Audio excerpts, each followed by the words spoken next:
Hi everybody, welcome back. Hope your long weekend was great. Today we have a true story for you. It is called The Water Walker, and it is about someone called Josephine Mandamin, who did a really cool thing. It's a story about... what else? It's a story about acting on what you believe on, so that's important too. This is written and illustrated by Joanne Robertson, and it is published by... who is it published by? Second Story Press. It's read with permission from Access Copyright on behalf of Second Story Press, and this story has a lot of words in Ojibwe, so you'll hear that throughout the book, and I'll be translating the first time or so. The Water Walker.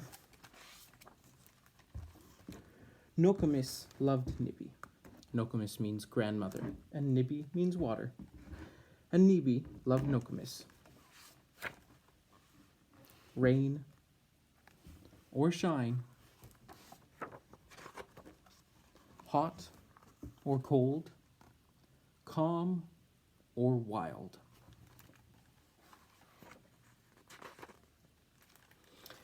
Every morning, like the women in her family before her, Nokomis hopped out of bed, and before doing anything else, she sang, "Gitchi miigwech, Nibi, for the life you bring to every living thing. I love you. I respect you." Gitchi miigwech means thank you very much. But one day, a wise Ogema, a leader, told her, "In my lifetime, the day will come when an ounce of water costs more than an ounce of gold. What are you going to do about it?"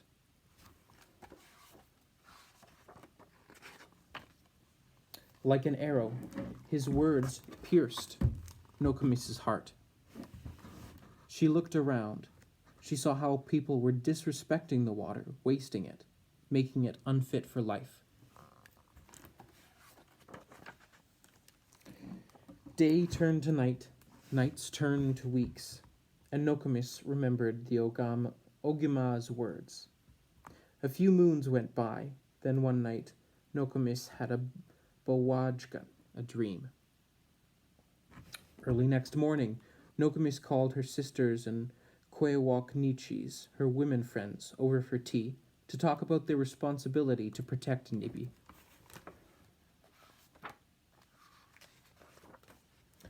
Four days later, Nokomis and the Mother Earth Water Walkers, as they came to be known, found themselves standing on the side of the road, wearing sneakers.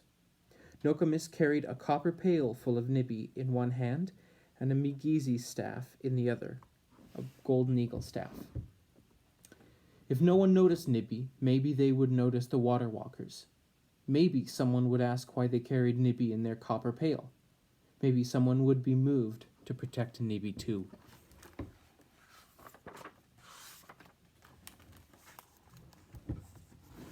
Nokomis and the Mother Earth Water Walkers walked around the Great Lakes and the St. Lawrence River.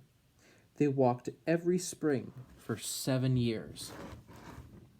They prayed and sang to Nibi. They left Sema, sacred tobacco, in every lake, river, stream, and puddle they met. They got up before the birds and went to bed when Nokomis Gizis rose, the moon.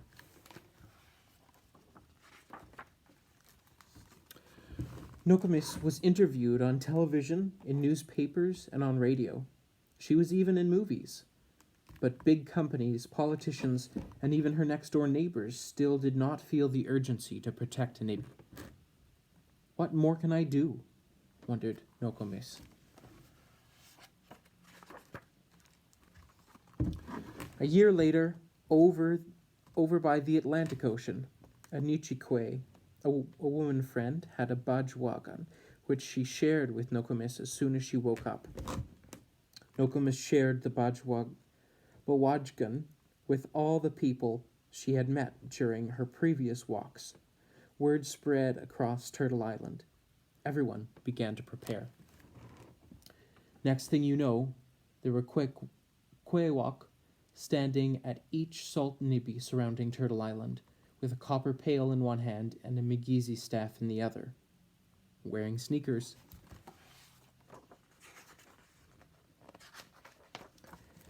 In the west, Nokomis and Mother Earth water walkers set off from the Pacific Ocean, saying, Nga nga zichige nibi onji, I will do it for the water. 1 year after a devastating oil spill, Nokomis and the water walkers set off from the Gulf of Mexico, singing to Nibi and praying for healing for Nibi. Water, we love you. We thank you. We respect you. Next, Nokomis and the water walkers set off from the Atlantic Ocean in the east. At the send-off, they walked barefoot on the rocks and the beautiful petroglyphs and sang to Nibi. Putting on their sneakers, they started out on the migration trail their ancestors traveled hundreds of years before. In the frigid north, the ice was 5 feet thick. Nokomis and the Mother Earth water walkers put Sema on the frozen Nibi, singing their thanks, respect, and love.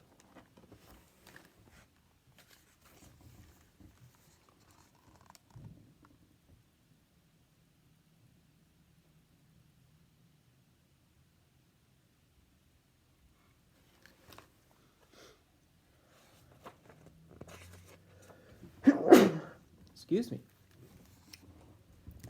Saltwater tears filled the Mother Earth. The Mother Earth water walker's eyes as the 4 salt Nibi met Lake Superior. One day the 4 salt Nibi will be reborn as clouds and be carried home on the wind, said Nokomis. Nokomis went through 3 knees and 11 pairs of sneakers walking for Nibi. She got her knees replaced and is at home resting up, taking the time to surf online for new sneakers. Every morning, she puts down her sema for Nibi and sings her gratitude. She prays people will wake up and realize that without Nibi there is no life. And she continues to wonder, what are you going to do about it? What a good question to end off. I know I'll be thinking about that one for a while. I hope you do too. See you next time.